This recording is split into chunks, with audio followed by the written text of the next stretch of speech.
Welcome back to my channel true stories. तो guys, मैं आप सभी के सामने एक सच्ची घटना शेयर करने जा रही हूँ। हमारे देश में एक ऐसा घर है जहाँ पर कोई नहीं रहता है, लेकिन अगर आप इसके इर्द गिर्द भी भटकते हैं तो आप मेंटल अस्पताल या सीधे मुर्दा घर पहुँच सकते हैं, जो कि हैदराबाद में लोकेटेड है।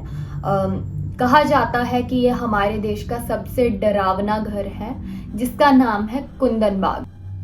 और कहा जाता है कि कई लोगों ने अपनी जान और अपना मानसिक संतुलन भी खोया है।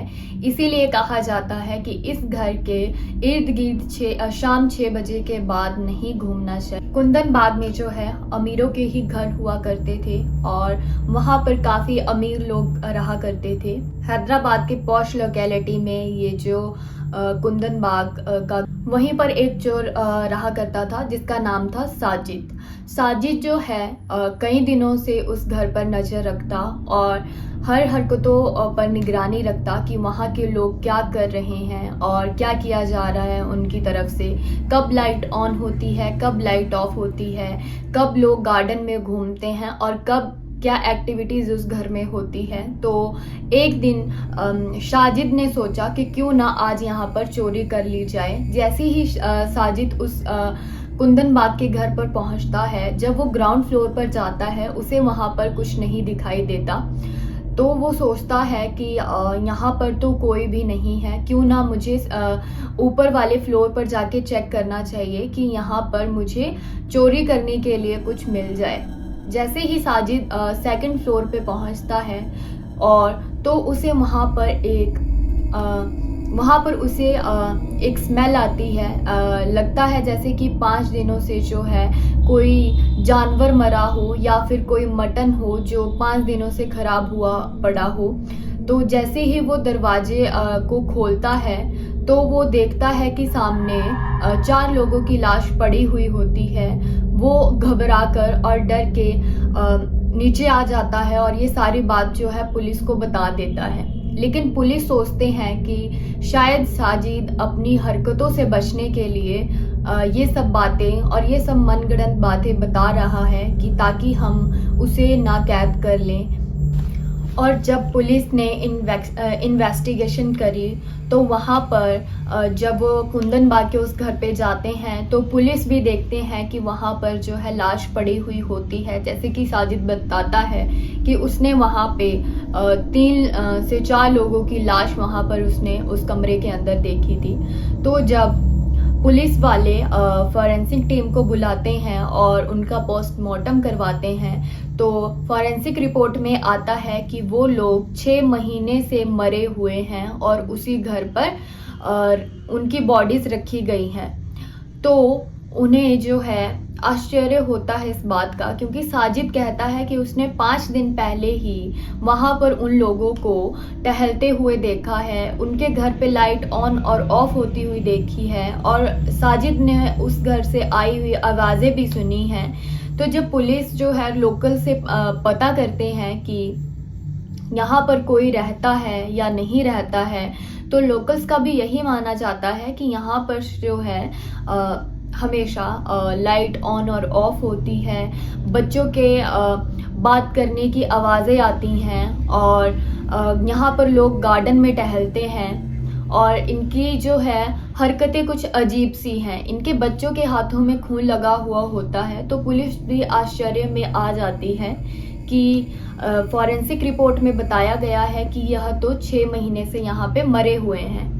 तो ऐसा कैसे हो सकता है कि इन्होंने 5 दिन पहले यहाँ पे लोगों को देखा है टहलते हुए और बातें करते। तो कहानी शुरू होती है अब।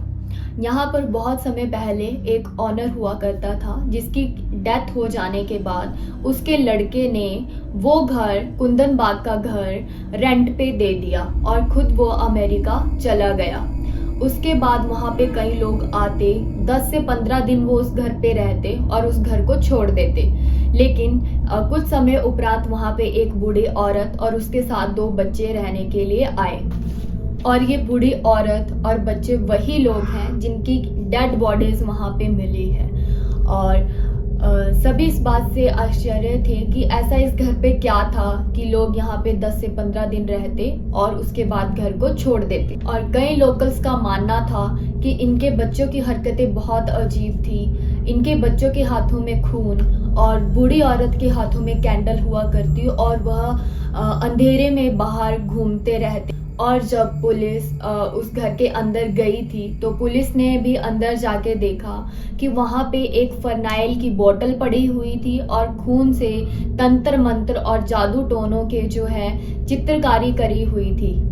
बहुत सी ऐसी चीज़ें थी जो कि बहुत अजीब थी, लेकिन कभी भी पुलिस ने इस बात को समझने की कोशिश नहीं करी कि ऐसा उस घर में क्या है और ये जो मौत हुई है ये किस कारण से हुई है। पुलिस ने उस मौत को एक सुसाइड का नाम देके उस केस को बंद कर दिया और कभी भी यह जानने की कोशिश नहीं करी कि उस घर में ऐसा क्या है कि लोग वहाँ पर नहीं रहते हैं और वहाँ के जो लोग हैं उनकी हरकतें इतनी अजीब क्यों हो। पुलिस ने जब इन्वेस्टिगेशंस करी और लोकल से पूछा कि इन लोगों की हरकतें कैसी थी, तो लोग 6 महीने से इसी कमरे में मरे हुए पड़े थे। तो लोकल्स को बिलीव नहीं हुआ, क्योंकि लोकल्स ने बताया कि हमने इनको काफ़ी टाइम यहाँ पे देखा हुआ है। 5 दिन पहले ही हमने देखा कि इनके घर में लाइट ऑन और ऑफ हो रही थी, इनके बच्चों की आवाज़ें आ रही थी और बहुत सी हरकतें इनकी हमने महसूस करी। गार्डन में टहलना